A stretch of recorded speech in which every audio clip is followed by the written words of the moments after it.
Hello everyone and welcome back to my channel. आज की video के अंदर हम करने वाले हैं हमारी इस नई सीरीज़ का पहला चैप्टर, पहला टॉपिक जिसका नाम है री इम्पोर्ट ऑफ गुड्स।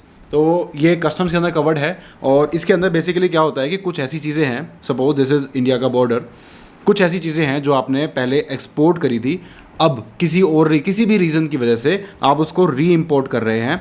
अब क्या क्या रीजंस होंगे जिसके अंदर री इम्पोर्ट होने के बाद उसके ऊपर ड्यूटी लगेगी या नहीं लगेगी, किन किन चीज़ों में उन पे कंसेशंस मिलेंगे, इन सब चीज़ों को यहाँ पर हम देखने वाले हैं। तो भाई सबसे पहले अगर हम हमारा पॉइंट देखें तो अगर मान लो आप क्या कर रहे हो कि आपने कोई गुड्स आपने बाहर एक्सपोर्ट कर दिए, उन एक्सपोर्ट किए हुए गुड्स को आप इंडिया के अंदर दोबारा लेके आ रहे हो, किन किन केसेस के अंदर आपके ऊपर ड्यूटी लगेगी, किन किन केसेस में ड्यूटी नहीं लगेगी, उन चीज़ों को डिस्कस करते हैं। तो सबसे पहले आपने इसको एक्सपोर्ट किया था, अब इसको आप इंपोर्ट कर रहे हो, इंडिया के अंदर आ रहे हो, जिस टर्म को कहा जाता है यहाँ पर री इम्पोर्टेशन। ओके, अब इसके अंदर क्या चीज़ हमें सबसे ज़्यादा ध्यान से देखनी है कि भाई कौन कौन से गुड्स हैं जो एक्सपोर्ट किए गए थे। अब एक्सपोर्ट भी अलग अलग स्कीम्स के अंडर, अलग अलग प्रोविजंस के साथ, अलग अलग रेगुलेशंस के साथ किए जा सकते हैं। तो उन हर अलग अलग तरीक़ों के लिए अलग अलग प्रोविजंस यहाँ पर दिए गए हैं।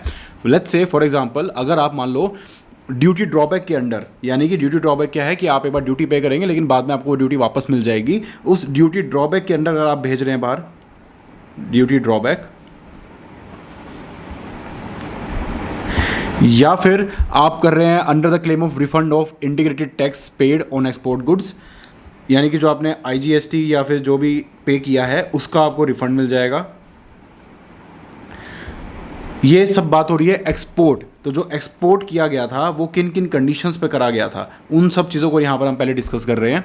तीसरी चीज़ आ गई हमारे पास कि आपने कोई बॉन्ड सबमिट किया था लेकिन आपने कोई टैक्स नहीं दिया था। बॉन्ड के अंदर क्या होता है, आप रिफंड के चैप्टर में भी आपने ध्यान से ये चीज़ें देखी होगी कि जब आप कोई चीज़ बाहर भेजते हैं तो उस पर इंटीग्रेटेड टैक्स या तो आप पे कर दो और आपको रिफंड हो जाएगा, जो कि ये वाला सर्कमस्टांस है। लेकिन दूसरा ये है कि आप एक बॉन्ड सबमिट कर दो कि आप बाहर भेज रहे हो, अगर आप बाहर भेज देते हो तो उस बॉन्ड के बेसिस पे आपको कोई टैक्स नहीं पे करना और आपका बॉन्ड भी कैंसिल हो जाएगा। लेकिन अगर आप उसको बाहर नहीं भेजते हो तो आपके बॉन्ड के थ्रू आपके पैसे लग जाएंगे।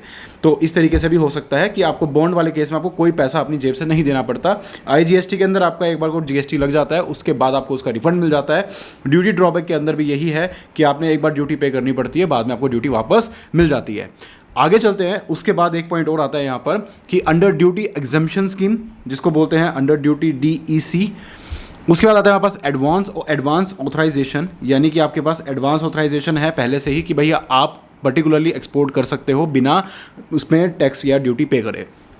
फिर आता है हमारे पास DFIA, तो EPCG scheme, export promotion scheme. तो ये सब चीज़ों के तहत अगर आपने अपने गुड्स को बाहर भेजा था, ओके, एक्सपोर्ट किया था इन सब चीज़ों के तहत, तो भाई इस पर्टिकुलर केस के अंदर आपके पास क्या होने वाला है कि भाई जो आपने एक्सपोर्ट के टाइम पे, जो आपको एक्सपोर्ट करते समय जो आपको इंसेंटिव्स, ये इन सब चीज़ों के अंडर जो जो आपको इंसेंटिव्स मिले थे, तो जब आप उसको री इम्पोर्ट करेंगे तो वो जो इंसेंटिव आपको मिला था वो इंसेंटिव एज इट इज़ आपका पेबल बन जाएगा, आपको वो पे करना पड़ जाएगा, क्योंकि वो इंसेंटिव आपको एक्सपोर्ट के लिए मिले थे। एक्सपोर्ट कर दिया ठीक है, लेकिन आपने जब वापस उसको मंगवाया, आप री इम्पोर्ट कर लिया, तो जो कंडीशन थी वो पूरी नहीं हुई है, तो आपको वो पेबल हो जाएगा, आपको वो पे करना पड़ जाएगा। बहुत ही सिंपल सी चीज़ है। लेकिन अगर मैं यहाँ पर पॉइंट नंबर 4 के बारे में डिस्कस करूँ तो उसके अंदर क्या होता है हमारे पास कि DEC एडवांस ऑथराइजेशन या किसी स्कीम के अंडर आप वो चीज़ कर रहे हो, तो भाई उसके अंदर क्या होगा कि जो अमाउंट ऑफ आपका IGST है या जो आपका सेस है या फिर आपका at the time of place of importation of goods subject to set condition, यानी कि जो IGST सेस आपको इंपोर्टेशन के टाइम पे जो आपको पे करना बनेगा वो आपको पे करना पड़ेगा। क्योंकि देखो गाइस, यहाँ पर क्या चीज़ें हैं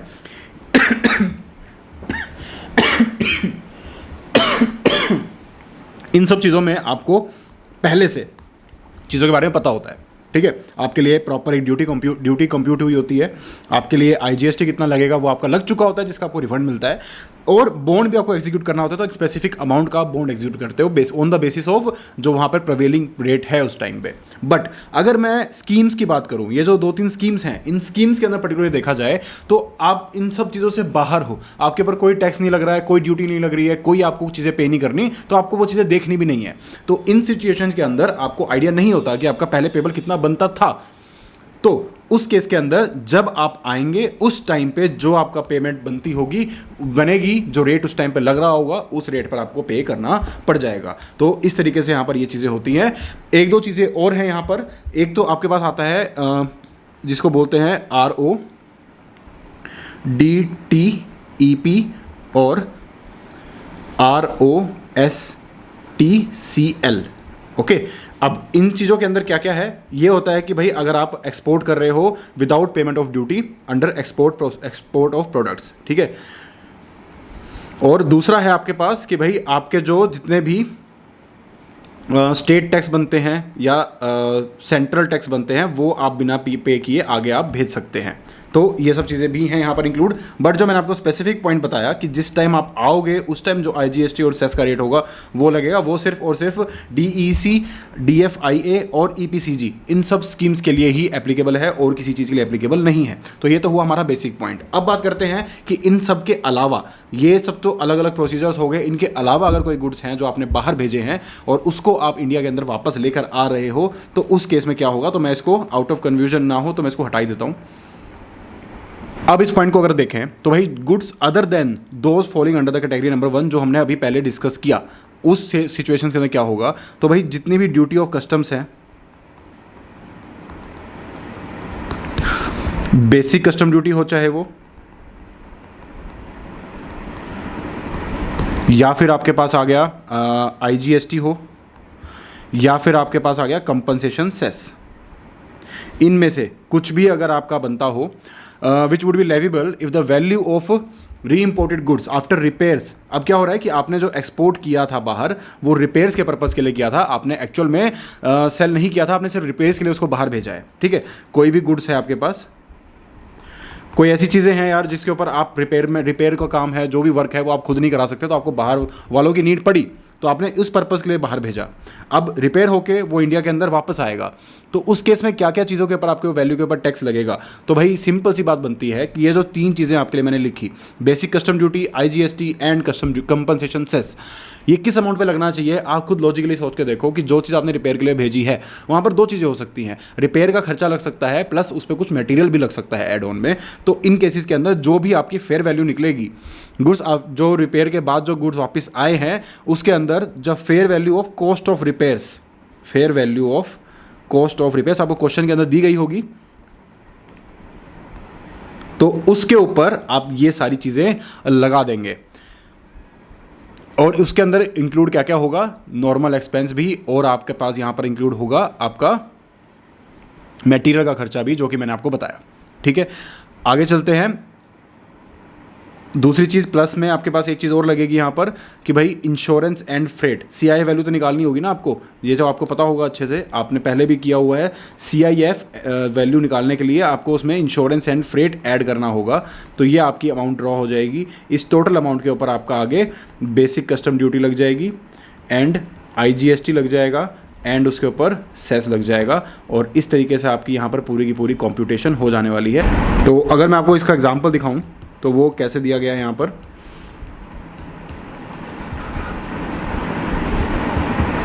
ये देखिए यहाँ पर एक क्वेश्चन दिया गया है। इसके अंदर क्या है कि एक मशीन है जो कि ओरिजिनली इंपोर्ट की थी जापान से, कितने की, 2,50,000 रुपीज़ की, on payment of all duties and customs etcetera. Okay, अब क्या हुआ कि the said machine was exported send back to supplier for repairs के लिए उसको वापस भेज दिया, okay, to December and re-imported without any remanufacturing or reprocessing in October next year after repairs. Since the machine was under warranty period, the repairs were carried out free of cost. However, अब देखो repair तो warranty में थी, ठीक है, लेकिन तो वो फ्री ऑफ कॉस्ट वहाँ पे काम हो गया था, लेकिन जो कॉस्ट ऑफ रिपेयर्स बनता था वो बनता था इंक्लूडिंग कॉस्ट ऑफ मटेरियल, यहाँ पे दिया हुआ है आपको 9 लाख रुपए। उसके अंदर इंश्योरेंस एंड फ्रेट के चार्जेस जो लगे थे वो लगे थे 3 लाख रुपए। अब the rate of basic custom duty is 10% and indicated tax is 12%। अब हमें इस चीज़ को कंप्यूट करना है। तो भाई देखो यहाँ पर सारी की सारी कंडीशन फुलफिल हो रही है कि भाई जो चीज़ें हैं आपने यहाँ पर ऊपर अगर पॉइंट में आपको दिखाऊँ तो उसके अंदर आपको क्या दिया गया है, उसमें यहाँ पर आपको दिया गया है साफ साफ कि आपको लेना है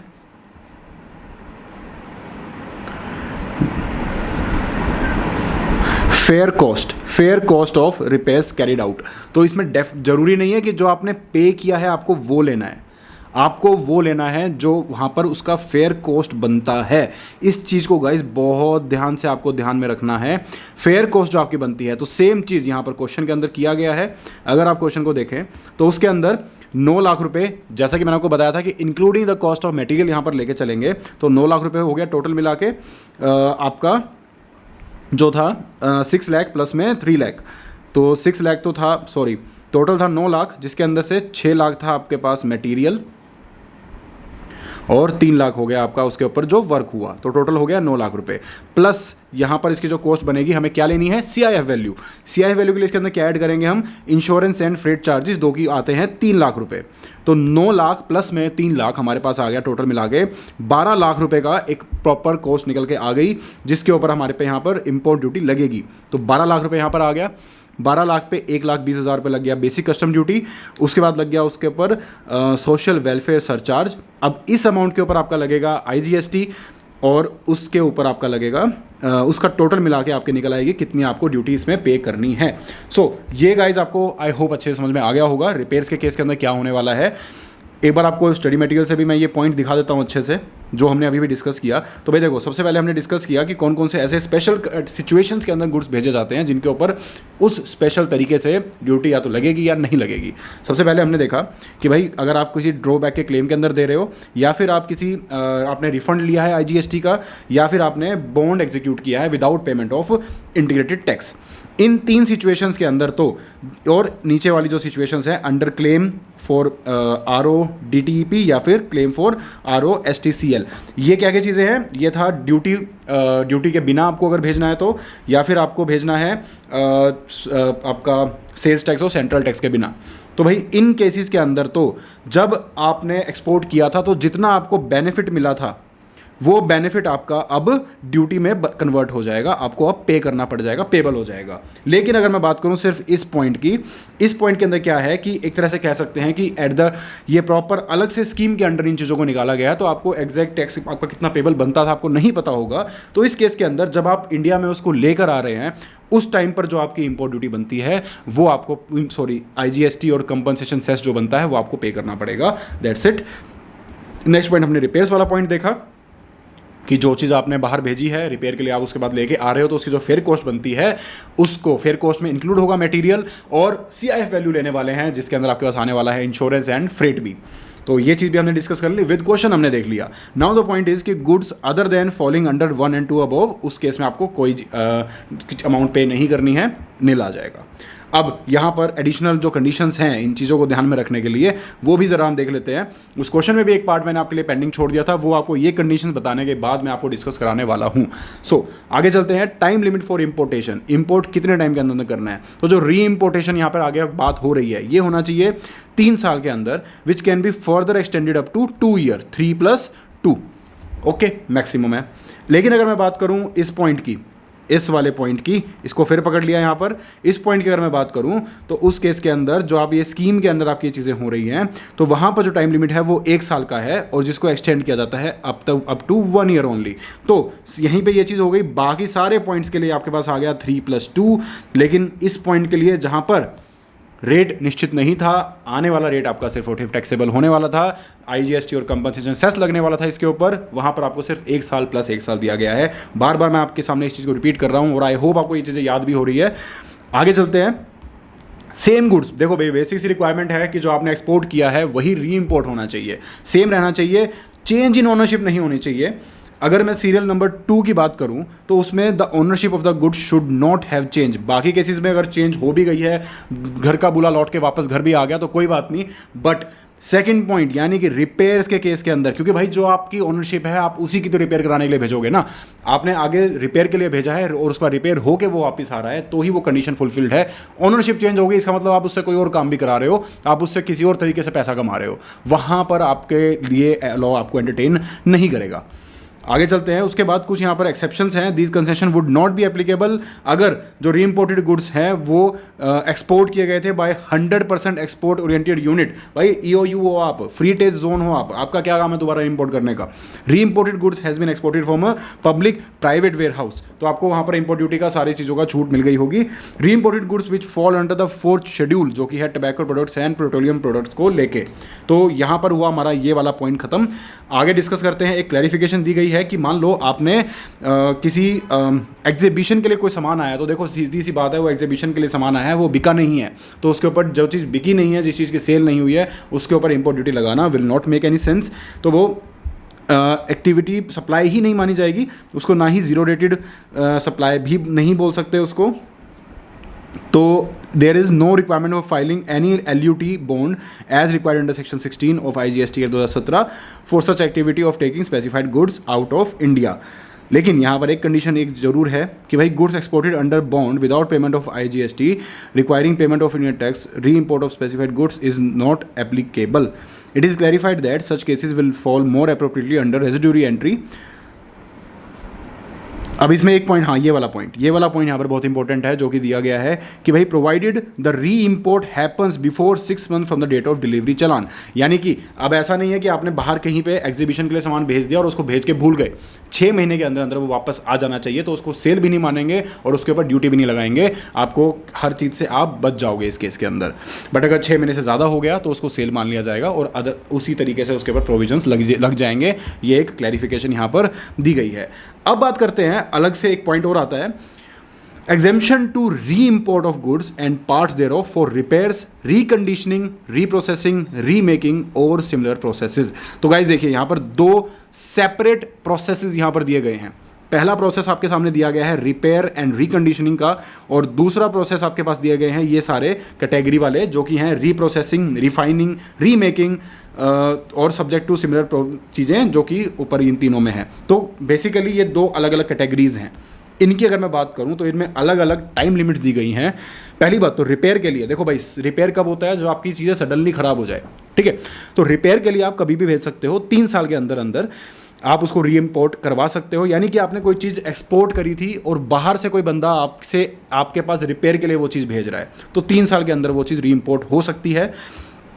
अगर नेपाल की बात हो रही है, in case of export to Nepal में मैंने सामान बेचा था, नेपाल वाला बंदा मेरे से रिपेयर करवा रहा है, तो 10 साल तक की लिमिट है।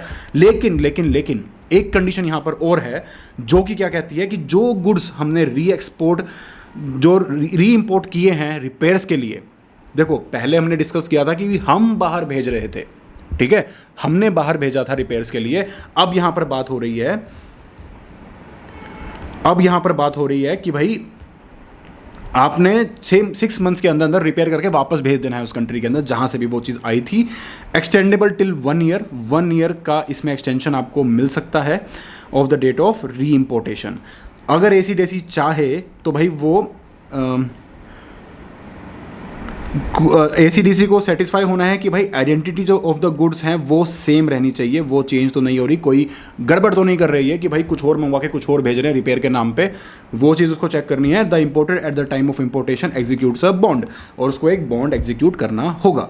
तो ये तो देखो कंडीशंस दोनों में कॉमन है। दूसरी एक कंडीशन का फ़र्क क्या है, वो है कि अगर आपको रीप्रोसेसिंग, रिफाइनिंग या रीमेकिंग करवाना है, ये चीज़ें क्या है कि भाई आप भूल के याद नहीं कर सकते। कोई चीज़ है आपने बाहर लेके गए हो, एक्सपोर्ट करी है, उसमें रीप्रोसेसिंग जरूरत है, आपको जल्दी पता चल जाएगा, करा लो।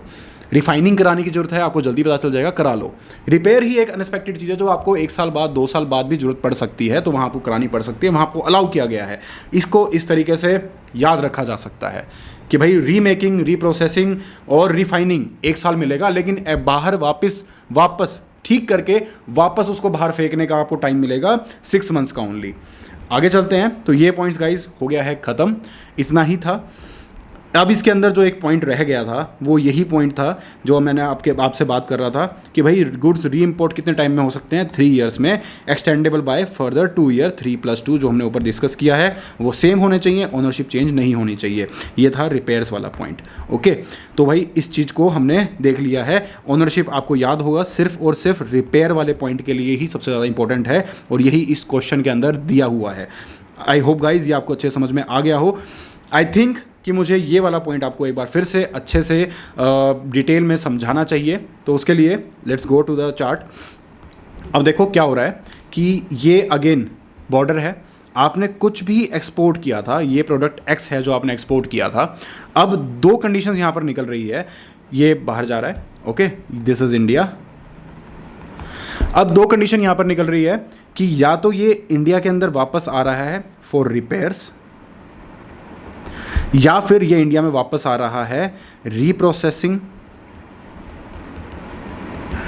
रीमेकिंग, या फिर अपना एक और चीज़ थी रीप्रोसेसिंग, रीमेकिंग एंड रिफाइनिंग। इन 3 कामों के लिए, रिपेयर के लिए तो भाई आप 3 साल के अंदर अंदर लेके आ सकते हो वापस बाकी कंट्रीज से, और अगर नेपाल से लेके आ रहे हो तो आपको 10 साल भी मिल जाएंगे। लेकिन जहां रीप्रोसेसिंग और इन चीज़ों की बात हो रही है वहां पर आपको टाइम मिलेगा ओनली 1 ईयर, इन 3 चीज़ों के लिए, इन 3 प्रोसेसेस के लिए, रिपेयर्स के लिए 3 साल और ये। अब बात आती है, एक चीज़ इसमें सिमिलर है कि आप चलो ये प्रोडक्ट एक्स जो है अब फिलहाल क्या कर रहा है, इंडिया में बैठा है, ठीक है, ये दोनों में से किसी भी तरीक़ों से आया हो, अपने विदिन निर्धारित समय वापस आ गया, अब ये इंडिया में बैठा है, तो हमें इसको जाहिर सी बात है बाहर वापस भेजना है, वापस एक्सपोर्ट करना है। वो कितने टाइम में हो जाना चाहिए, तो वो हो जाना चाहिए गाइस 6 मंथ्स के अंदर अंदर। तो ये था भाई सिंपल सा एंटायर प्रोसीजर। अब इस वीडियो के अंदर इतना ही, ये एक ही कॉन्सेप्ट था और इसी कॉन्सेप्ट को पूरा अच्छे से दिलो जान से हमने इस चीज़ को कर लिया है। आई होप गाइज ये वीडियो आपको अच्छी लगी है, अगर अच्छी लगी तो लाइक करें, सब्सक्राइब करें and thank you for watching.